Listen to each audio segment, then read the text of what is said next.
Hey everyone, Adam here. So today we have a pretty big topic on our hands, and that is self-awareness. So what is self-awareness? Well, let me read the official definition to you. It is the conscious knowledge of one's own character, feelings, motives, and desires. So basically, in a nutshell, it is understanding your own personal desires and motives, right? What makes you tick? Now, as I said, self-awareness is super important. Why? Because without self-awareness, you're really not going to grow as a person or individual. Basically, you're just going to keep doing the same thing over and over and over again. Now, the argument could be made that if you lack zero self-awareness, and even if you're doing the same thing over and over and over again, maybe you're happy, right? Because you don't know any difference. On the flip side, if you're unhappy about something, I would argue that you actually have a very teeny tiny sliver of self-awareness. You may not know why you're unhappy about something, but if you are unhappy, then that basically means that you want to potentially make a modification to your life or whatever it may be to make yourself happy. And this very teeny tiny sliver of self-awareness might be all you need in order to improve yourself. Now, I will give a big warning.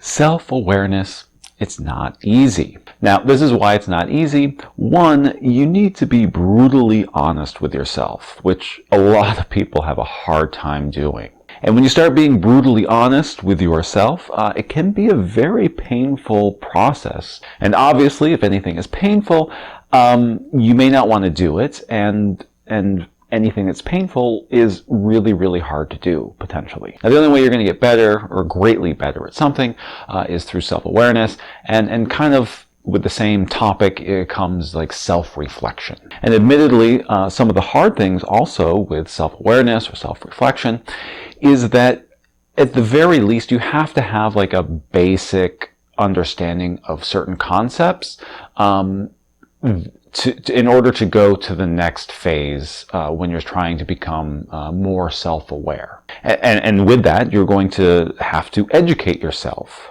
You're going to have to do some research, and all of this takes time. Again, this is why self-awareness can be difficult and a long process. So let me try to give you an example to tie this all in together and kind of explain with an example of what in the world I'm talking about. So a few years ago, I recognized that all of a sudden it dawned on me that, wow, I eat a lot of candy. So that was kind of my very teeny weeny sliver of awareness. It was just a very broad statement. Wow, I eat a lot of candy. So I started thinking about it. I was like, well, I wonder why I eat a lot of candy. Well, what does candy have in it that I like? And I found out through thinking about it, and I was like, wow, you know what?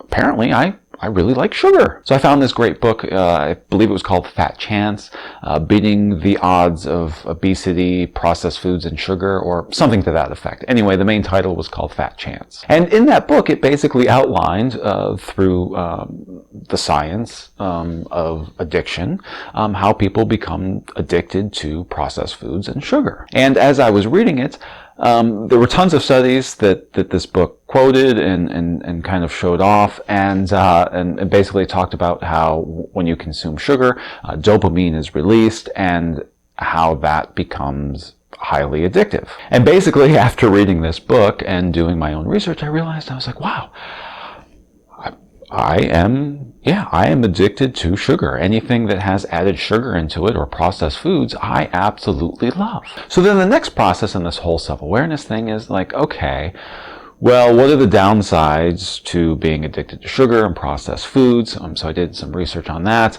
Found out that, like, oh, lo and behold, this stuff really isn't that great for you. And then the next question basically comes up. Do I want to try to move away from foods that have added sugar in them? Candy, potato chips, anything highly processed. Like, is that a direction that I want to go into? Or am I just content with, yeah, I'm addicted to sugar, so what? I'm just going to keep consuming it. So then I decided, like, okay, like, for health reasons, I probably should really move away from the added sugar, processed foods, and all the candy and the junk food.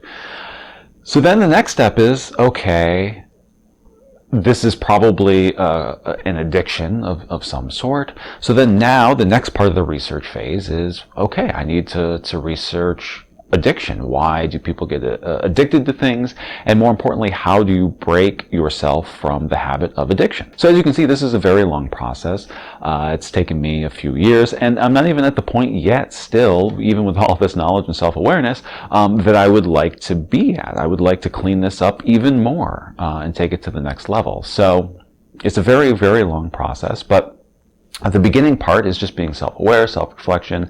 How far do you want to take things? So there's a few questions you have to ask yourself with self-awareness.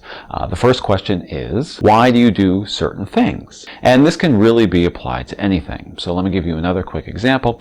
Let's say you're prone to road rage, right? And all of a sudden you realize, you're like, wow, man, when I'm driving, I just get tons of road rage. So then you start doing some self-awareness stuff. You start saying like, okay, well, for whatever reason, I've got a lot of anger. Whenever I get behind the wheel, I've got a lot of anger. And then you start realizing that I don't like being late to things.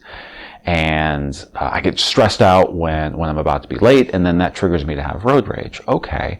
So as you step through it, you might realize that like, oh, okay, if I leave 15 minutes earlier and make sure, put a system in place to leave 15 minutes earlier, maybe I'll be less likely to have road rage when I'm on the road. You may also find through self-reflection and self-awareness that perhaps you just have way too many obligations in your life, and this is making you stressed out, angry, and kind of contributing to this road rage. So basically in this scenario, you're using self-awareness to try to figure out like what is really triggering your anger and road rage when you get behind the wheel.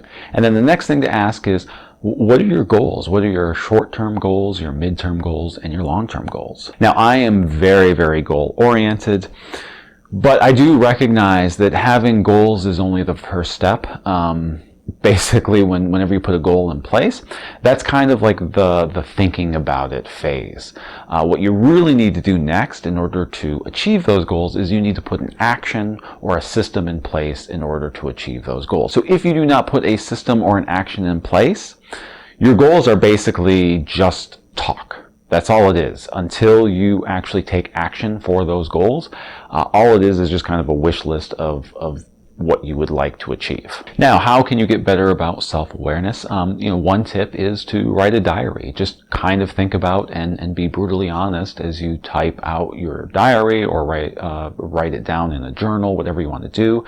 For me, one of the things that has been really, really helpful is actually doing, as I've talked about in my previous video, is doing these videos. And also, don't freak out if you don't get self-awareness right away. It's going to take time.